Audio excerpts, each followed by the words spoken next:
All the best. Yeah thank you so much. Nani గారు hi hi.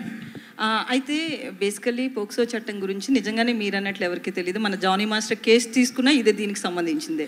So అట్లాంటి ఇన్సిడెంట్లు ఏమైనా పెట్టారా ఇందులో? ఏమైనా ఓన్లీ మైనర్స్ బేస్డ్గా వెళ్తుందా? అసలు దానికి వీటికి ఏ సంబంధం లేదండి. ఇది complete different setup, different situation, different thing. And మీకు త్వరలో ఎనీవే మీకు ఒకసారి థియేట్రికల్ ట్రైలర్ మీరు చూసేసిన తర్వాత అసలు ఇలాంటి క్వశ్చన్ కూడా రైజ్ అవ్వదు, మీ క్లారిటీ వచ్చేస్తుంది.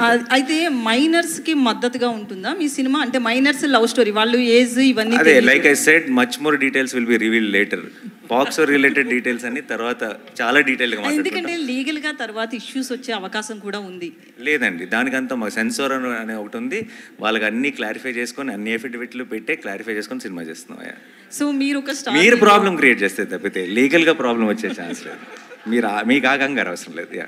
అయితే మీరు ఒక స్టార్ హీరో, మరి మూవీకి బడ్జెట్ కూడా అదే స్టార్డమ్లో పెట్టారు. ఓకేనా మీకు క్వశ్చన్? ఎంత అవసరమో అంత పెట్టారు. ఏ సినిమాకి what is important is what is the concept, what is the setup, who are the performer. ఈ సినిమాకి ఏం అవసరం అన్నది అంతే.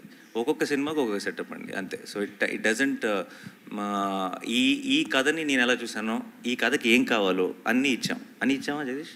Of course. ఇది మీరు నన్ను అడిగితే బాగుండేది. మీరైనా చెప్పచ్చు.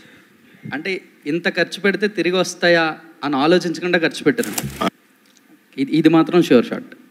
అసలు ఏదైనా ఒకటి అడిగితే జగదీష్ ఎందుకు ఇది అవసరమా, ఇది ఇలా ఇంకో ఆల్టర్నేట్ థాట్ ఉంది కదా, ఇలా అయినా ప్లాన్ చేద్దాం, అసలు ఇలాంటి మాటలే రాలేదు. What was asked was there. నాకు in one word if I have to say, నాకు ఫర్ కోర్ట్ గురించి, నాకు ఇంతకుముందు నేను కొన్ని ఫిల్మ్స్ ప్రొడ్యూస్ చేశాను. ఇంతకుముందు ప్రొడ్యూస్ చేసిన ఫిల్మ్స్ రిలీజ్ ముందు నాకున్న ఫీలింగ్ ఏంటంటే, ఇది అందరూ చూసి నచ్చితే మనం గెలుస్తాం అన్న ఫీలింగ్ ఉండింది. నాకు కోర్ట్ చూసిన తర్వాత నాకున్న ఫీలింగ్, ఇది అందరూ చూసి నచ్చితే ఆడియన్స్ గెలుస్తారనిపిస్తుంది. And because it will be their success, it be a special film, it's not for our success. ఈ సినిమా నిజంగా కోర్ట్ అనేది నేను బ్లాక్ బస్టర్ అవ్వాలని కోరుకుంటున్నాను. ఎందుకంటే